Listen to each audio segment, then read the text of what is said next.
Welcome to Community Dialogues, a platform to learn from communication professionals who have taken paths different than the regular and built or are building niches over time.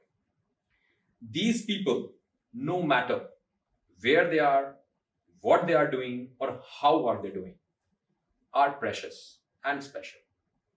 Why?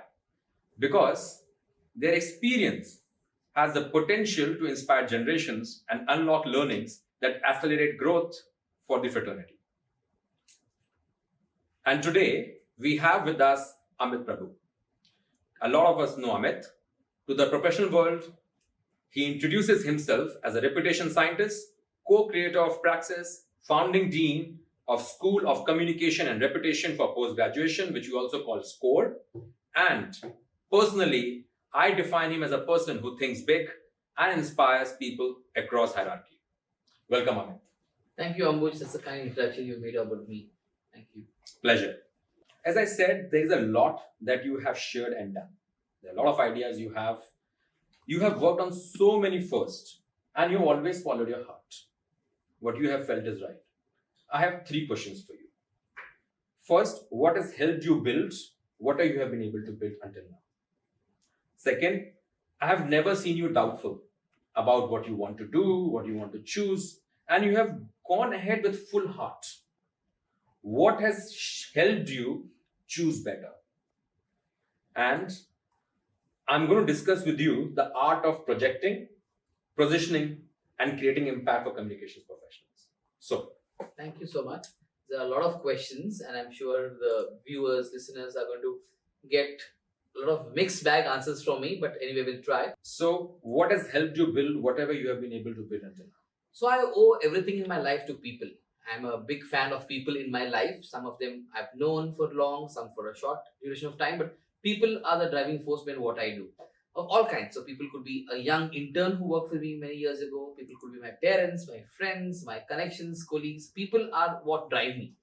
I've always thought of myself to be an introvert, but people don't agree with that. People think I'm an extrovert, but the extrovert comes because I'm a people's person. I love mixing and meeting people I like, and in the process, I end up meeting and mixing with people I don't even know. So that has driven a lot of things I've done over the last 20 years, and I think you and I go back 20, 21 years. So, you know what? There are a lot of people who like people, but not all are able to convert many dreams into actions.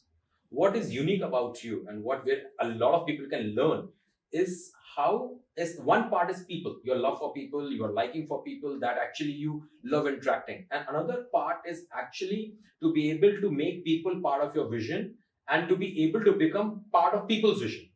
So this is a very interesting and important skill. What do you think about that? You're saying it in a very nice way. I never thought of it that way, that I'm part of people's vision and people are part of my vision. I just went with the flow. I just let the ball go rolling and things happened along the way. So nothing was planned to be such a structured way, but a lot of people call me a very structured person. I think that's because of 2 reasons. I think my upbringing, I grew up in a home where my parents were in the school teaching and college teaching profession. And I think they had no option but to be in classes where they taught students on time. So that kind of followed into the lives of my brother and I, and we became punctual. I think that changed a lot of things I did in the later part of my life. The second thing is when I was 21, I lost my mother. I was very close to her, and I always thought she taught me 3 or 4 things. She taught me discipline, she taught me consistency, she taught me the idea of being passionate about things I do, and the idea of focus on things I love to do. I think as a tribute to her, I said the next few years of my adult life, I'll ensure that everything I do is about discipline, focus, consistency, and passion. And that's helped me do the things I do in the various ways I've done over the years. So in a way, do you mean to say that these are also the qualities that communication professionals can build communication professionals? Because there's a question I have, that what makes for a good communication I'll professional? answer that later on. I think this is a quality that anybody should have. Any adult who wants to earn for a living and doesn't depend on generational wealth that they have should be disciplined, focused, consistent, and passionate. These are my 4 mantras I tell everybody I work with, I interact with all the time. So communicators or non-communicators should have these 4 all the time. What communicators need to do, we'll talk a little later. Sure. But this is my So I'll bring that. 4 attributes I feel are important for people to do what they want to achieve in life. So I'll bring those questions later on. So next I come to you, and what I have personally learned from you. and maybe this appeared to me a little later in my career, and because in some or the other way we have been in touch. Absolutely. And so what I feel is that there is a very distinct. So you learn how to project yourself. Maybe the share, as people call you, extrovert, but you know how to project your dreams, your ideas, your vision. You know how to position. Like so many times, the first. There's the first thing, the first intern at the Congress office. So many things that that you know very early, and how to do things, and that's very inspiring. And not only that, you don't stop at that. And but there's one more thing, which is creating impact. So I think there's a complete loop you are able to close, and that is what that is in some that is kind of like maybe helped you, or working, or kind of built you whatever you have built. But what is it? What is that you have to share on this? Right. So Especially for communication professionals. I think you're an observer of my life in a very close manner, and I appreciate that. I've never thought of things from the angle you're looking at, and I appreciate what you're doing. So I think a lot of things happen by accident, by sheer being in the right place at the right time. So I didn't intern in the Congress Party 20 years back to be the first intern. I didn't sign a contract with the PR firm to be the first person to sign that contract. I didn't choose to go and work in the US as one of the first persons to get a job on an H1B visa in a PR firm. All that happened randomly. When I looked back at what I did in 10, 15 years of my first years of my career, I realized a lot of things I did were pioneering and were the first. So that's what I then put out in my LinkedIn profile or my little bio on my website that said I'm the first in 7 or 8 or 9 things I've done. It was never planned to be the first, it just happened.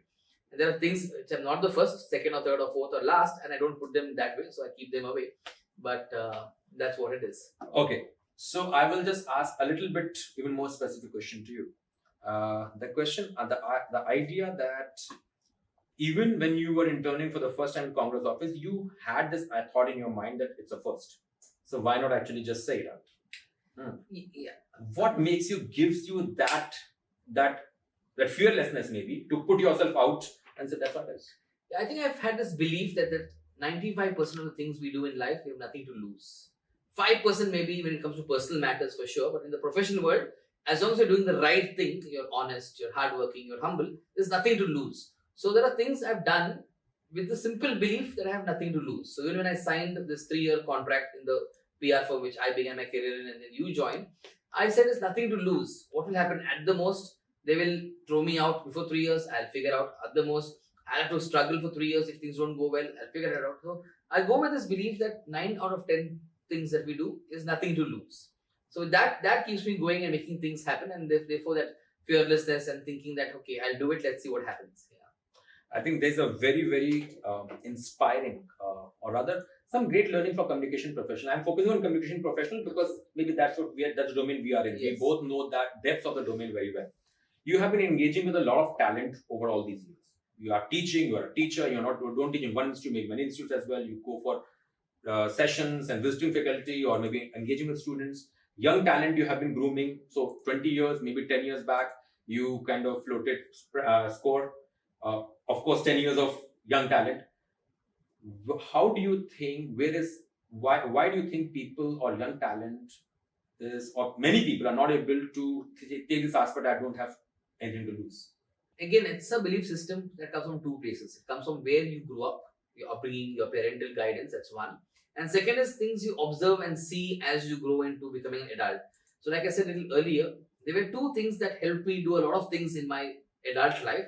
One was my upbringing at home, where my parents who were teaching professionals, and therefore I know I have a lot of friends whose either one parent, a father was working outside the country, mother was a homemaker. So their outlook of discipline was very different. And I'm not saying they were not disciplined, but because the moms took care of them at home and didn't go to a workplace, they had a different kind of lifestyle when it came to managing their time. In my case, I had to go to school because my mother went to school, my father went to college at the same time every day without it being any other way. So that led me to believe that do things in the right way.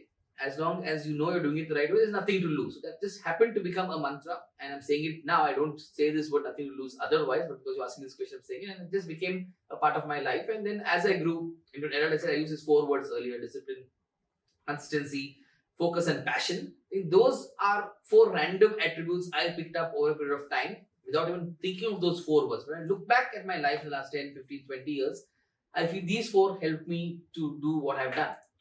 That's what it is. Great. I move on to the idea or the aspect of leading oneself. being in communications professional, we are always engaging with leaders, and which means you're always engaging with people who are far more experienced than you, which means they are far more clearer than you, which means that the kind of time they have spent on the profession, on the business, you are expected to actually learn it faster and match their understanding, match their insights, and then kind of give ideas and suggestions on how to speak, what message to give.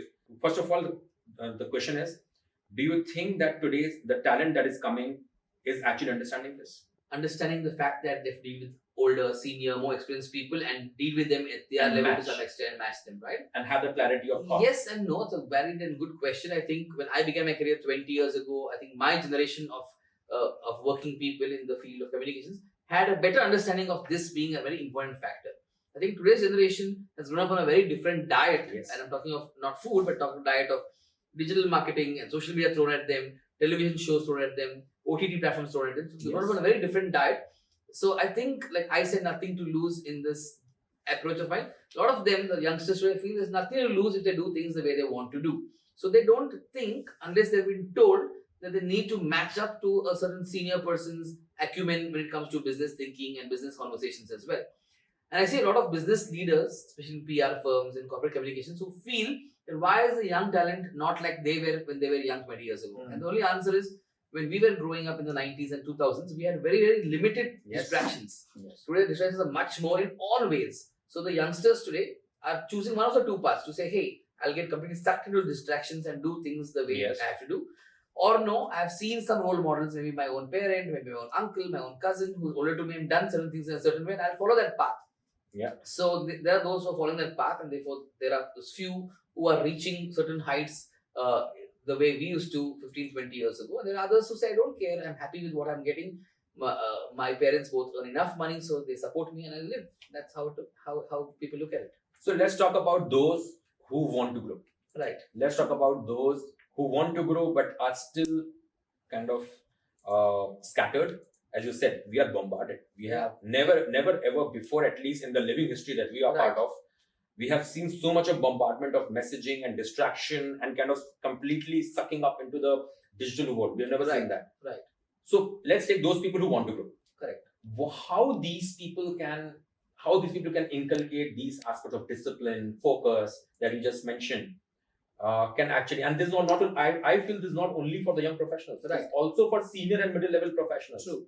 In any field, not just in any field. Yeah. And so how do you think they can work with these and make themselves better professionals? So again, I'm going to be really philosophical here. There are two please words do, that play a lot in my life. The word is belief and the word is chances. Okay, a lot of things we all do is based on our beliefs, and very often there are people who don't take risks. Yes. Okay, and there are people who take a risk, and I call those people who take chances. Yeah. Okay. So I think younger people and even others who haven't done things in a certain way and want to do it in order to achieve have to have a belief system. Okay, so my belief system is those 4 words I keep driving to myself every day, which I've used thrice in this interview already, which is focus, consistency, discipline, and passion. That's my belief system. And then there are chances we take. So you can mix the two. You can have certain beliefs and then take chances based on those. You can choose not to have beliefs and still take chances. You can choose not to have beliefs and not take chances also. So I think those who want to rise up and achieve have to have this belief system, whatever the belief it is. My belief are these 4, it can be something else. Yeah. And then take those chances based on those beliefs. And without taking names, there are hundreds of small, big, medium-sized PR firms in the country, right? But there are 20 famous ones. Out of 25 are still Indian, about 15 have become global because of acquisitions and mergers or whatever else. And you can take examples of the 3 or 4 or 5 mid-sized big PR firms. I'll just give you the example because it's relatable to the audience listening to this interview. There's one PR firm, and you will guess, I won't say the name, where the person driving their PR firm has a strong belief in himself and the company he runs. I'm not saying others don't. Yeah, but the chances this person takes is much, much higher and much more than others take. And therefore, he has been able to build a certain stature and a certain empire in the world of PR because of beliefs he has had and the chances he has taken. And then there are others. I know other younger people who have built PR firms in the last 5-6 years. They don't have beliefs like the one I just referred to, but they have an idea that, hey, I need to run my life. I need to have these 3 or 4 clients that give me enough money to run my show, run my life with my 2 colleagues. And I'll take 1 or 2 soft chances that don't put me in a situation that is very difficult, and I'm okay with how things are. So ultimately, I use the word beliefs and chances. It's a choice system that we follow. I can choose to either have beliefs and take chances, or I can choose not to have both these or one of these. So it's each one's choice system on having beliefs and taking chances that takes them to the heights they may want to go to or may not want to go to. That's about it. So you have kind of touched upon two very important aspects. One of the ideas of the young talent which wants to emerge and grow, and of course the same I think goes for the mid-level talent also. And there's another aspect, philosophy. Philosophy I'll touch upon later. Sure. But let me delve a little deep on the aspect of young talent. So what is it that you feel this young talent should do? Like, what I want you to touch upon is young talent is switching faster. Is that great? Not great. So are there any, supposedly I want to grow, I've got a decent company. So what do you think are certain things that young talent can keep in mind to ensure that their path is solid? Again, there's no fixed answer to this question. I'm looking into the camera now, I'm looking at you, and this is for the young people listening to the show. I think there's no fixed answer. But what young people can do is early on, they should find a set of people who are called guides and mentors. They're two different things. Guides are temporary. When you're in a company, you have somebody guiding you at that time, and he or she moves on when you move on. And mentors are those who stay with you for a longer period of time. You have them even if you change jobs. They're your mentors. So I was lucky early on, again, without anybody telling me. I chose that in each company I worked in, I had one guide or two guides. And as I moved 4 companies over 10 years before going on my own, I picked up from those companies or from outside 3 or 4 mentors who till this day have remained my mentors, and I look up to them. They're my sounding boards. I reach out to them when I have a doubt about my professional trajectory, and they give me ideas that help me take decisions as well. And I think there are 2 more things that youngsters should know. Don't go to anybody with problems. When your teenage ends, when you're 19 years, your problems should end with you. Once you're 20, the rule has to be that you go to somebody with 2 solutions to a problem and ask that person to guide you as to which one of the 2 solutions is better for you to take. That should be an approach.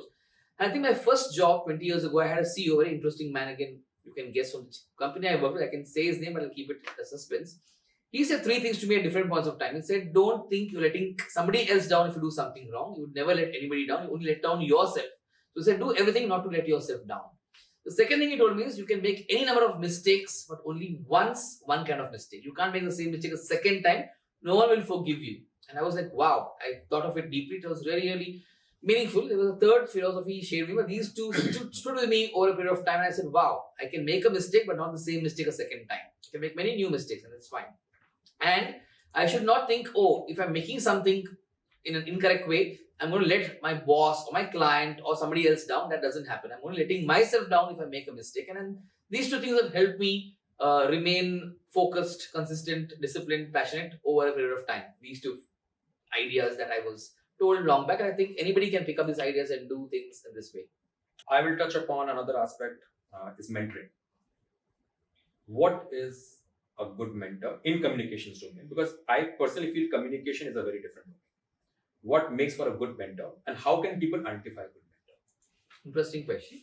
Again, to all your questions, there are no right and wrong answers. I'm just going to share with you what I think. Yeah.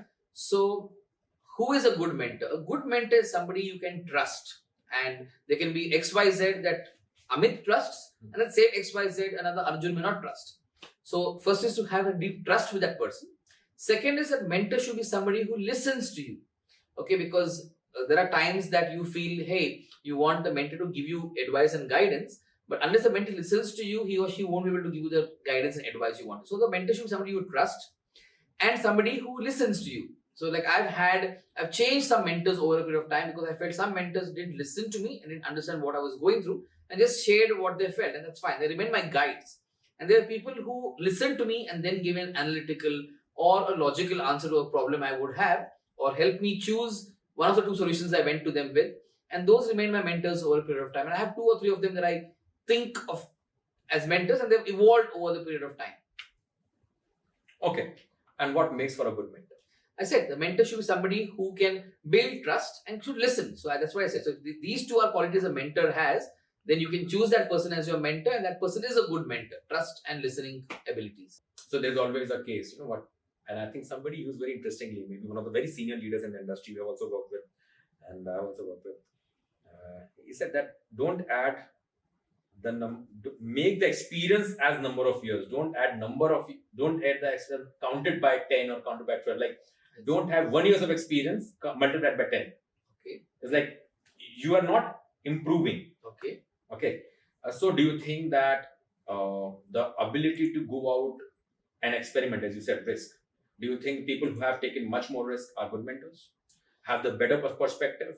Do you think good mentors are people who aspire to share their knowledge and journey? Because they are rare. To be honest, people learn by people. It's like comes like a chain. So if there are great leaders who have taken risk and everything, they are able to kind of manage, and then they can impart what their learning is, and based on to be able to see where the person is on the journey. So I think there are 4 kinds of words. There is a mentor, a guide, a teacher, and a coach. Okay, and the teacher could be anybody. So a teacher is somebody who teaches you. That person can be a teacher who taught you in college, a teacher who teaches you through your life in different ways. It's a teacher. He or she has no major role in your decisions from a professional point. He or she teaches you with their examples, with their talk.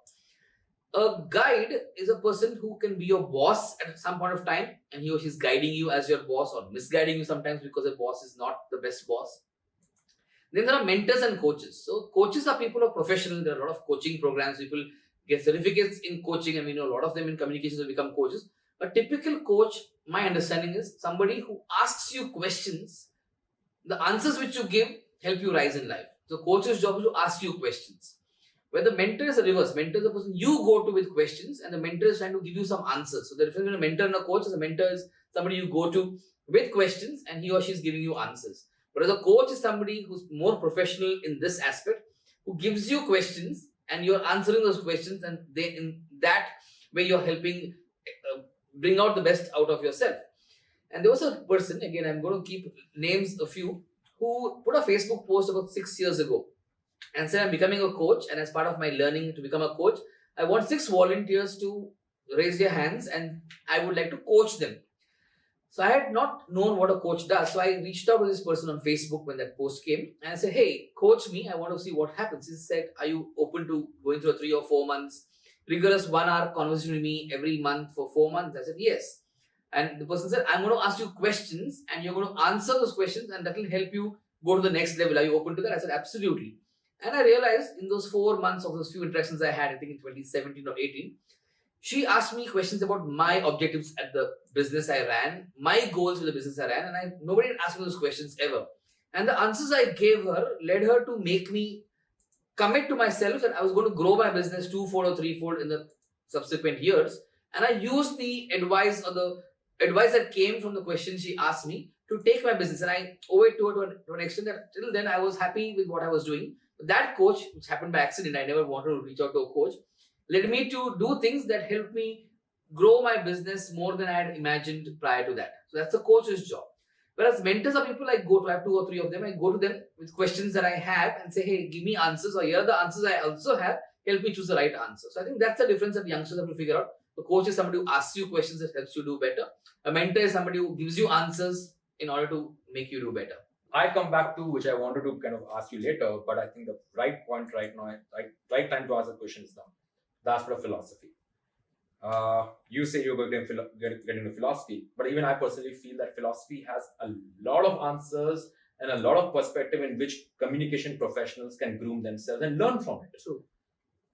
Do you think, so do you think, first of all, are people ready for that kind of, do they have a barrier in their mind to philosophy? Oh, you know what, philosophy, or what's a word that goes in the corporate circle is gyan.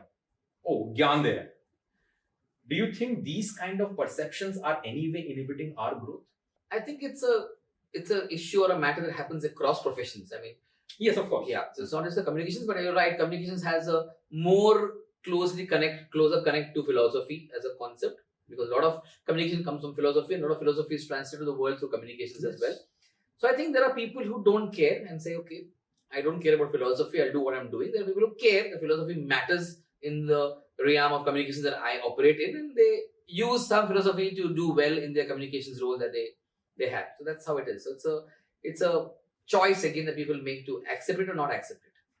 Sure. And which means it is there to help you. If you want to use it, great. If you don't want to use it, then there are great philosophers who have lived the test of time, and we know of Aristotle, Plato, Socrates, and people like that who had philosophies that they shared thousands of years ago. And those have remained the test of time and help people even in modern times to deal with situations using philosophies that they shared hundreds and thousands of years ago. Of course. Now I come to the another aspect of, there's a very tendency I have seen, and you tell me if you agree with it or disagree with it or have a different perspective on it. So communication professionals generally tend to focus on a skill, and it takes time. It takes time to become a good content writer. It takes time to become a good visualizer. It takes time because it's a lot about how you see the world, what philosophy you bring into action. So a good amount of time goes into honing a skill. So, and what happens is by the time, suppose if you started a journey in 23, 22, 23, 24, and by the time it takes easily on 8 to 10 years, by the time you reach and say, oh, I'm a great at a skill, then all of a sudden you realize, oh, you are just a skill only maintained. Then now you're also responsible to handle people. true. So the leading aspect comes in, leadership aspect comes in, and you don't become a leader in one day. Yeah.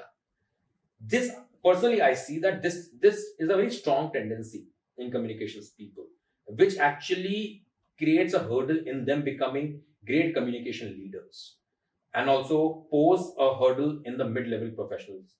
What do you have to say about it? If you agree, and what is your view, and how they can address it? Yeah, I think in any field, and we're talking about communications, there are two tracks that we keep riding on or driving on or moving on, right? So one is the track of the skill, which we just mentioned, developing skills and becoming better. That's for our own self. And there's a track of being leaders of people that we will build as teams in the future. And the two are parallel tracks that go hand in hand. Some people say, no, I want to be an individual contributor. I don't want to build a team. I just want to be the solo person operating with one boss or leader. And they just focus on skill. They don't believe in the people and they remain happy being mid-level forever. There are those who are aspiring to be leaders, who are ambitious to be bigger than who they are today. And they will work on becoming people's persons, leading people, becoming leaders in the future as well. So again, it's the word I used earlier, choice the person makes. Somebody can say, hey, I just want to be a skilled worker in what I do. I don't care about becoming a people leader. That's fine. And there are people who choose that path, and they're both choices. When you choose the second one of having both with you, becoming a skilled person and a leader of people, then the chance of rising higher, earning more, having a life with variety of things coming your way are higher. That's about it.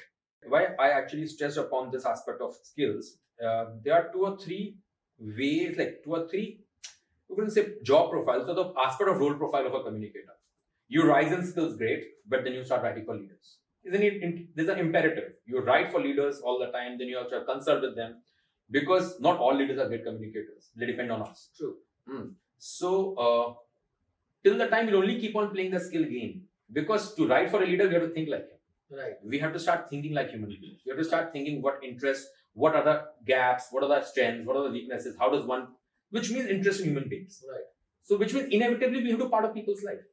So, what I have seen is that if you only focus on skills, at one point in time, the skills alone don't matter. True. Because then I want the person to actually work with people, work with team. And also, if you become so great, then many times the applicability of such a huge amount of cost for companies is not applicable either. Yeah. It's like a company will say, okay, you're a very great writer, but I can't pay 3 lakhs a month just to a great writer. Yes. I need design also, I need this, so can you give me a complete package? So at a point in time, I feel that communication professionals at very senior level who have only focused on skill tend to struggle with the idea to sell themselves. Yes. And that's very late. Yeah. That becomes very late. By the time you are 35, 40, it becomes very late to figure out, hey, I have to sell myself now. Yeah. How? Of course, those who are anywhere at this juncture, they might be finding it difficult. Yeah. But how can people save this who are in 30, just entering the 30? What is that you want to say for that?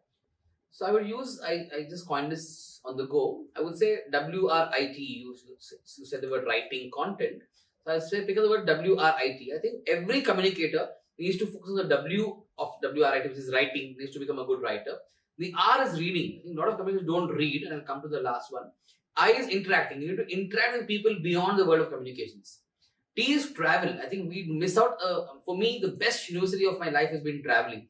The amount of learnings I've had in the last 20 years by traveling the world has been much, much more than those 20 years I had in education, school and college. And it's different for different people.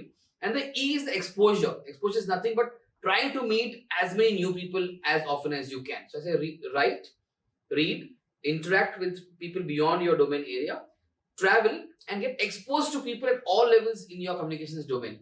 If you can do these 5 things, I think your leadership skills will automatically get honed, and along with developing a skill of being. And I'd say the world of PR has 4 large buckets in which you can develop skills. So one is the bucket of content, all things content, written content, graphical content, imagery content, all kinds of content that you create. Then there is a second aspect of connecting with stakeholders. So there are people who are great at media relations. There are people who are great at connecting with certain set of stakeholders that are beyond media as well. So I think that's a skill that people develop. Then third is crisis management. In today's times, there are firms specializing in minting millions of rupees and dollars just by offering crisis communication solutions. And the fourth is counsel. Counsel is basically advising, guiding business leaders on how to behave as a corporate, how to behave as a brand, how to behave as the leaders of those corporates and brands.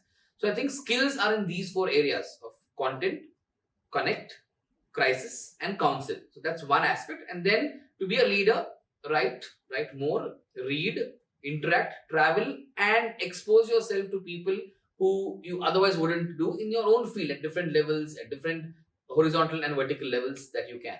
Now, next question on, I read in your blog that during COVID, and it's mostly about COVID, that you are finding a lot of resumes of senior professionals. And you know what? And that is a tough time you see coming. So let's talk about those people who are actually now 40, 45, and maybe somewhere they are struggling. How can they make their life better and kind of get back in the mainstream? What do you think?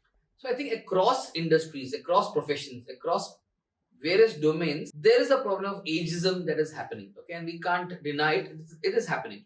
It's happening for 2 reasons. One is there's a lot of young workforce coming into the system who are definitely less expensive. There are a lot of older people who have become more expensive than they used to be many years ago.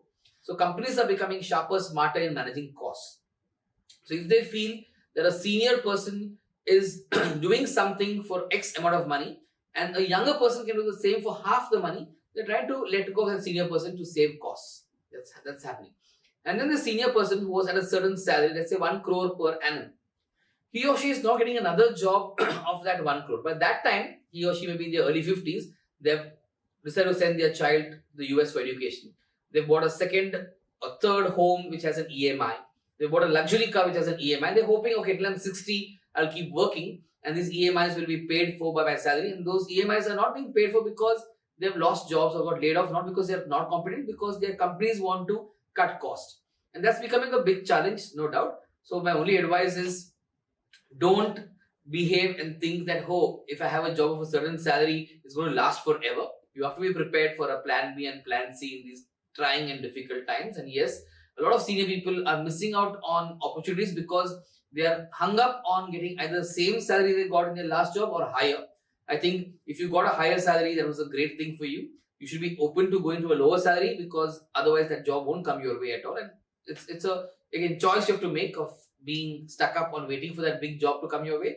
But I know a lot of senior people who have taken salary cuts because they said it's better to get some money in hand every month than to be jobless. And they're happy with that decision 6 months, 1 year down the line. Thank you. I think that gives a very good indication to like a way to deal with things. Right. Okay. I'm coming to next aspect. Let's go a little bit on the internal comms. Sure. I know that you have dealt with internal comms many other ways and you have focused more on PR through praxis and everything, but I'm sure there's a lot of value that because you are a reputation communication professional. How do you see internal comms impacts reputation? And in your view, are companies are they already open to it and they are addressing it? What is it? What do you think about this? I think internal communications has been existing for hundreds of years now. From the time the first companies were set up and companies had employees and the leaders of the company communicated with the employees, internal comms has existed. It's just that in the last 10, 15, 20 years, it's been more formalized, more structured. There are employees hired to manage internal comms in companies across the world. That's one part of it. I feel every company wants just one thing. They want credibility. They want people to believe in them. They want employees to believe in them. They want customers to believe in them. They want other stakeholders, media, who are a special interest group, communities that they work with, investors to believe in them. That belief or credibility is what companies look for, and that belief and credibility comes from various things a company does: internal communications, product offering, the quality of the service they offer, and whatnot, the leadership and the style of leadership and things like that. So I think internal comms or internal communications is an integral part to reputation building, and no company can get away without internal communications unless it's a one-man person or a one-woman company. Then you don't need internal comms. You're a entrepreneur running on your own. But the moment you have a second, third, fourth person, and you need to communicate with them, whether it's informal, formal, small, big communications, it has to happen in a structure where nobody can escape it. There's immense room and scope for internal comms in the years to come, because every company needs to communicate with their stakeholders. We have always struggled with explaining to CXOs, CEOs of the company that communication matters. A long time struggle was public relations. Why is it so difficult for non-advertising communication to make their presence felt? And especially gets, yes, one aspect of measurability which we come to, but in spite of knowing the advantage and the importance, why is it that it is still taking time to understand and kind of register with the C-suite? Right. So I can give this answer in two parts or two ways. Part one is, if you're struggling to make a CEO or a C-suite person understand internal communications, he or she shouldn't be your client. That means they won't appreciate it, come what may. But that being said, it's an easy way out, but you lose the revenue from that person. The more longish answer to this is, a lot of CEOs come with backgrounds that are not from traditional communication, PR, marketing kind of roles. They come from finance backgrounds, they come from hardcore sales backgrounds, they come from operations and manufacturing backgrounds, right? So those people are used to a certain way of doing things. There are people who are only number crunchers and numbers driven people who are in finance. They don't understand the aspect of PR and reputation from the way we look at it. But there is a market, and these people are going to be clients one way or one day or the other. So it's a slow simmer that you need to convince them over a period of time. There are many ways to do that. One way is to just show them case studies. One way is to show them a real problem happening with another company that they could also face if they don't act now. And I think over a period of time, it's a matter of time. Like globally, in evolved markets like in the US and in UK, most companies understand internal comms. In India, because we come from a very different thinking, saying, hey, if my product is great, I don't need to bother. Everything will fall in place. I think that time has changed. Today, with digital influencers being a mainstay of brands and organizations, you can't. Because one mistake that a brand or a company makes, it can blow out of proportion, that can harm and destroy the company for years to come. So I think it's a matter of time before people in the C-suite will understand this. It's changing.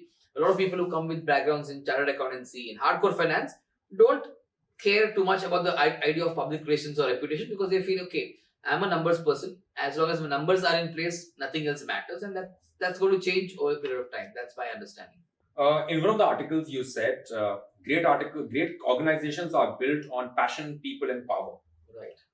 This line holds a lot of value when it comes to building culture. Right. Can you explore each of these for IC professionals? So I used two words already in the initial part of this conversation. I used the word people in the beginning, saying I'm driven and inspired by people. I said the four things that personally are my beliefs. I use the word passion in that. I said discipline, consistency, focus, and passion. The word you brought is power. I think power is in a very, very positive way, because power can also be negative, because power sometimes can corrupt you, power can make you arrogant, power can make you rude, power can make you stop being humble. But I use power here as a soft tool that makes you give people a chance to empower themselves, power that gives them a chance to enable themselves to do better, power that makes people experience things in ways they've never done before from just growing and learning as part of an organization. So I think passion, power, and people are very self-explanatory words, but if these three are part of a company's DNA in many different ways, a company can thrive and do well for years to come. So you mean to say that the storytelling should have, in some or the other way, these pillars as part of IC storytelling strategy? I'm not saying that. I think storytelling is a word you brought in now in this conversation, which is nice and interesting.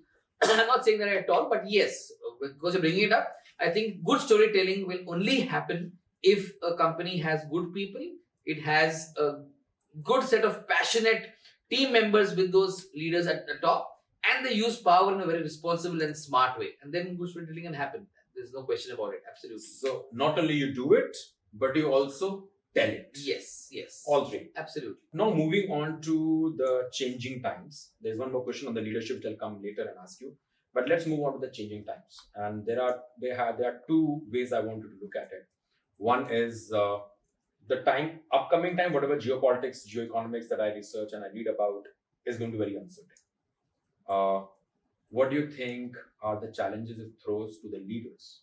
Mid-level, senior level, agency heads, Corpcom leaders, what do you think are the challenges which is just kind of going to throw or already throwing at the leaders in comms industry and the responsibility of them towards people and the organizations? Right. Yeah, it's a very loaded and interesting question because there is one set of issues happening at the geopolitical level. There are wars taking place in multiple parts of this world. There are a lot of internal strifes happening in many developing countries. And all that is going to have an impact on how companies operate in the markets they are thriving in at the moment. So, two things I see in the future. One is a topic you didn't bring in a big way, but one is AI is going to take over a lot of jobs in the future. Maybe we'll talk about it later. Okay. Sorry. And so people are being prepared for it. And I don't think AI will destroy people's lives. I think AI will put people out of job who are not able to use AI smartly. And this is the same example we hear all the time. When typewriters were replaced with computers, people said, "Oh my God, typists are going to lose their jobs." So those who were typists learned how to use computers, they survived. When computers were kind of taking a backseat and we had mobile phones and other things that came in, people said, "Oh my God, people will not be able to thrive if they don't have an option to survive this new generation." But people survived. Mobiles came, computers came. AI is a different kettle of fish and it's a different beast altogether. Nobody knows what AI can do in the future. But I feel everybody will need a money flow, right? People who use AI will need to go to a shop and use the money they make from AI to buy. They will need people to produce those things they need to buy. So I think there will be a way the universe will function, the world will work, where there will be a cycle that will help people survive and thrive. But what will happen is a lot of people who are good at what they do will do much better and do well. Those who are taking a backseat, lazy, not going to get things done in the way they want to do and earn that money will have a tough time in the future. That's about it. So I think people who have crossed that 45, 50 years of age can get away because things will be okay. But those in their 30s and 20s will need to be sharper, more focused in knowing how to use technologies that will come their way in order to survive and thrive in the world of work. Yeah, I think that is where the role of mentors, coaches, and also the attitude not to get scared, but to figure out what is the next thing to do. Yeah. Instead of getting scared and actually taking stress, this is also leading into stress and right young professionals not knowing how to do it. So as Amith said, I think good mentors and figuring out what to do and focusing energies there will be able to much more help. Absolutely. Than just figuring out what, like just kind of getting scared of the situation. Yes. So yes, I think you already covered the aspect of AI. Do you think, I'll ask just one question because maybe I don't have a very exact question because I put in a much more broader question here. What is it? So what happens is that just like when Google came, internet came, people stopped researching, they Google, copy pasted, and that's how they present it. The theme says researches. AI, oh, it can write, just, hey AI, copy paste, send it up. Right. We have personally faced situations and kind of personally learned from people whereby certain articles have been taken down by certain companies because one of the companies kind of showed that this is actually AI generated article. Right. And so this is another pitfall that actually we are using it just to escape something. What is your suggestion on that, especially to youngsters? It's a tricky situation right now. I know people are experimenting a lot with ChatGPT and AI-enabled tools. I know experimentation is happening right now, and experimentation sometimes leads to habits, and people will become habituated to this AI and ChatGPT supported work in the future. And it's both. It's a double-edged sword. It is good because you're going to get help from technology. At the same time, help may come at a cost or a price that may come across sometimes plagiarism. How much, like if you give AI 10 sentences and say, form an essay for me, how many essays are going to be in this world that are super different? I don't think so. So at some point of time, all essays in a certain topic will look the same. My fear is, when I was a young kid, I took part in essay competition in school, and we went to school with a pencil or paper, pencil and paper or pen, and wrote those essays from scratch with our hand, right? And then we got prizes. We had no devices, no computers, no mobiles to Google and find out information. We wrote them, and the prizes were given to us 90% for the content, 10% for the handwriting. Fine. I think today, I don't know what the schools do with regard to essay competitions, but if they say, ask a child who has an iPad or a phone, saying, hey, write an essay in the next 4 hours on the future of climate change and how the world will operate. I think a lot of students will end up getting the same essays because they'll use computer aided devices and stuff like that to get their essays on. It will be embarrassing and at the same time complicated for the future. So I think it's a matter of time when things will stabilize and there'll be some rules in this world to help navigate that better. I come back to the leadership aspect. The world is becoming much more uncertain. Taking decisions for a certain plan, okay, 5-year plan. I don't think there exists a 5-year plan anymore. It's just a direction you move forward and then keep on changing. So, and it's going to be much more uncertain. How can leaders navigate this change, upcoming change? Big leaders, small agency, big agencies. How do you see that? So the answer to this question is my beliefs. My beliefs have been be focused, be consistent, be disciplined, be passionate. And all these 4 are easy. They don't cost any money. They just need willpower. To be disciplined with willpower, to be consistent with willpower, to be passionate with willpower, and to be focused with willpower. And they're all free. If any leader feels that times are going to be difficult, if he or she can do these 4, they are home and dry. Ultimately, it is about your way of keeping yourself calm and composed to figure out what's the next thing to do. True. So you Absolutely. can, I think, fantastic. Let's come to entrepreneurs. Sure. You are an entrepreneur yourself. Amazing tribe. They are surrounded with many things in these uncertain times. What are the opportunities they can tap, or how can they make new opportunities for themselves, especially in uncertain times? And how can they take help from each other? Like, how can they build themselves? Because in the coming time, there will be issues of money. There will be issues of many things. You don't know where the economies go. So there will be many things that will impact. So how do you think that people who are starting up now, who are just in the process of building up, what do you write? So I think we're a nation of 1.5 billion people, almost. We're reaching that number. And there's tremendous potential. Our population is 4 times the size of the US, and US has been a very, very robust and solid economy for years. They're struggling in some ways now. I think there is immense potential for entrepreneurs and people starting out to tap the hinterland of India. If you go beyond Delhi, Bombay, Bangalore, and the big metros, if you go to smaller towns of India, there's immense potential. There are a lot of companies emerging from small towns. I mean, just take Maharashtra, where we're sitting in Mumbai right now. If you go to Sangli and Jalgaon and Amravati, there's so much happening in those places that one will need to tap into to get business from there. So, like you are part of ThoughtCom, I think there can be at least 50 ThoughtComs in Maharashtra alone in the next 5 years. It just needs those people who can build, and there's enough. It's not going to threaten your business. Yes, it's going to make some things harder, but I think there's enough for all to thrive. Like, for example, when I began Praxis 10 years ago, there was one other PR conference that happened in Delhi in the daytime. We said we'll be different in 3 ways. We'll go to cities beyond the metros, new city every year. We won't do a daytime conference, we'll do an overnight. People come on a Friday afternoon, leave on a Sunday morning. And at that time, people said, are you crazy? Who's going to come for that conference? We said, yes, if we communicate right and offer them value, people will come. And we've seen it grow in 11 years to become one of the most interesting conferences of its kind anywhere in the world. I'm not saying with the largest or the smallest or the greatest. I'm saying with one of the most interesting conferences in the world. And it's become aspirational for people to sign up to be at that conference year on year. That's one. And it's enough. And after that, in the last 5-6 years, just before 2019 and after, another half dozen conferences and awards have mushroomed and shaped up in Delhi, Bombay, Bangalore. And I don't feel there's a threat from those. I just feel more the merrier. Yes, sometimes there's a little bit of a tiff between getting some sponsor dollars. The sponsor will say, hey, I kept 1,000 rupees for you, but I'm not going to share that with 5 people. So you're going to get the biggest chunk, $400 to you, and the remaining 6 can do 3 other or 4 other people. That's sometimes bothersome. You need to go to more sponsors, therefore, which is fine. But it's enough room for everybody. So entrepreneurs just need to have a belief system. A belief system should include a certain set of values and a certain set of confidence that helps them take risks that build the business for the future. That's what I think is my message. What is, so we have spoken a lot about the communicators and kind of working with the leaders. It's not that if the leadership or CXOs or CEOs or the C-suite, if they are not understanding the value of communication, they are getting benefited. In fact, they're also losing. It's a losing game for them also. So what is your advice to the C-suite on learning more about communications?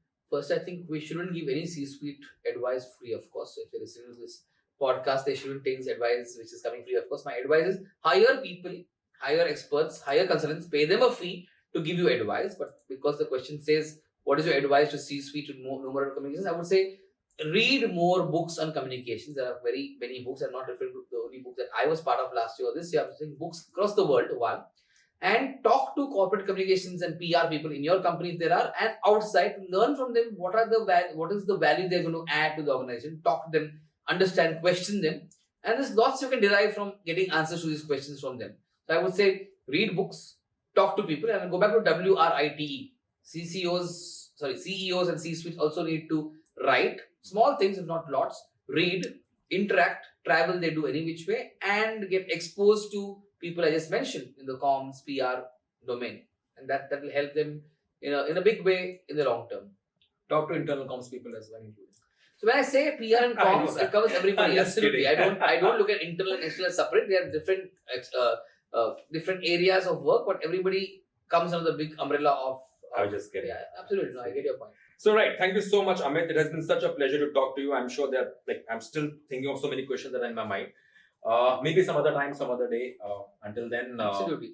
But before you end, I want to answer a question you began asking me early on in this chat, and you said we'll keep it later. And I built the answer which I always had. You said, what are the attributes a communicator should have? I went on talking of a general professional, and I have 3 or 4 C words that I keep referring to. I think every communicator or communication professional should be absolutely creative, and the only way to be creative is to open your mind to new ideas and distill them to get the finest of those ideas. Creativity, again, is not anybody's domain expertise area. Anybody can be creative if they just open their mind to seek answers that they can then distill. One, so creativity is important. A communicator needs to be absolutely confident. Again, confidence only comes from practice. The more people you meet, the more you read, the more you write, confidence will come. And there are no two ways. Like a person working in a fashion design house or even in a bank in the back office doesn't need to be confident. But a communicator is dealing with people of very, very senior nature day in and day out. He or she needs to be confident to deal with them. So I would say be creative, be confident, be curious, be very, very curious.